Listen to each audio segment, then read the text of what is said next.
fresh akara, hot and sweet. In the small village of Ogonma, the sun rose every morning over clay rooftops and dusty paths that wound between tall palm trees. The air was filled with the cries of roosters, the chatter of traders, and the rustle of life waking from sleep. Among the people who called this village home was a young girl named Amara, an orphan whose gentle spirit shone brighter than her warm clothes. Amara had lost both her parents when she was a child. Her father, a palm wine tapper, and her mother, a trader, were once known for their kindness. After they passed away, Amara was taken in by her father's second wife, Mama Ijeoma, a woman who had 2 children of her own, Chika and Obi. Life in that household was not easy for Amara. Mama Ijeoma treated her as little more than a servant. She rose before dawn, fetched water from the stream, swept the compound, cooked meals she barely got to taste, and hawked akara in the marketplace long after the sun had grown hot. Yet through all her hardship, Amara never complained. She had a quiet strength and a heart full of faith that one day, life would smile at her again. One humid morning, the sky was heavy with clouds, and the air smelled of approaching rain. Mama Ijeoma's sharp voice cut through the silence. "Amara, are you still sleeping? Take this akara and go to the market before the customers disappear." Amara hurried out, balancing the tray on her head. Her wrapper was faded, and her slippers had seen better days, but her steps were graceful. She called out as she walked, "Akara. Fresh akara. Hot and sweet." The road to the market passed by a large tree near the village square. That was where Amara met him, the beggar who changed her life forever. Under the broad shade of the tree sat an old man, his clothes torn and dusty, his beard long and grey. His walking stick leaned beside him, and before him was a small calabash bowl.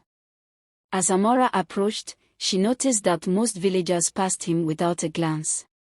Some even turned away. The old man looked up when he saw her. His voice was weak. "My daughter, please, I have not eaten since yesterday. Could you spare me something from your tray?" Amara hesitated. She knew that Mama Ijeoma would scold her if she came home with fewer akara than expected. But something in the old man's eyes, kind yet weary, moved her heart. She knelt beside him and said softly, "Baba, you should not stay hungry." She took 3 pieces of akara and placed them gently in his hand. Then she poured some pap from her small gourd into a leaf cup for him. "Thank you, my child," the man said, his voice trembling with gratitude. "May the heavens remember your kindness." Amara smiled. "It is nothing, Baba. Eat well."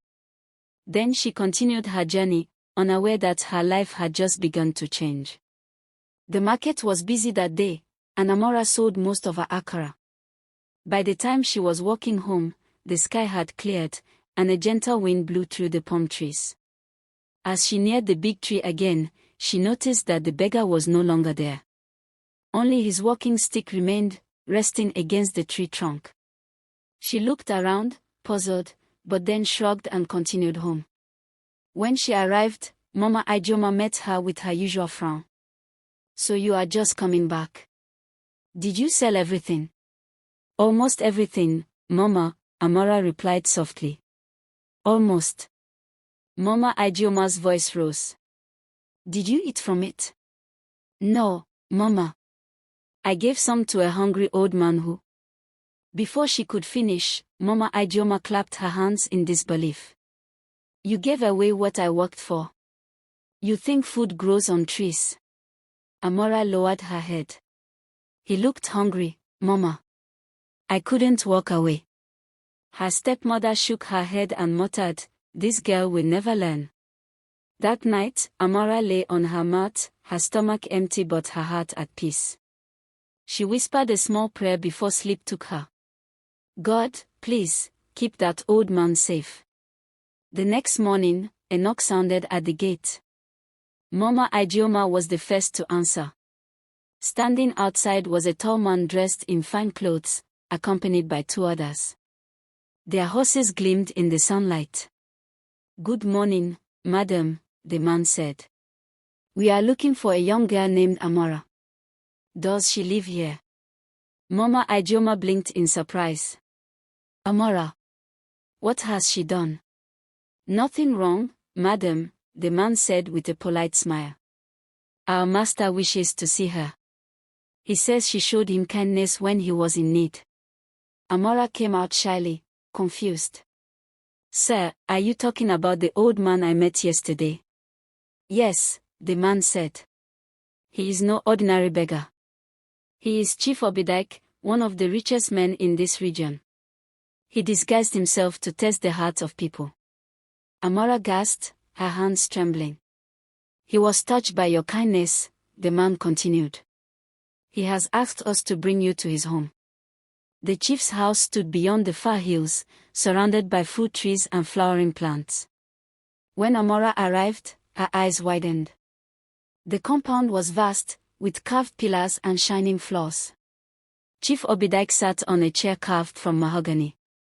He no longer wore the torn clothes of a beggar but the fine robes of a nobleman. When he saw Amara, his face broke into a warm smile. My daughter, he said kindly, do you recognize me? Amara bowed. Yes, sir. You were the old man by the tree. He nodded. I was. And you, though you had little, gave me food without hesitation. You saw a man in need, not his rags. For that, I bless you. He turned to his attendants. Bring out the gifts.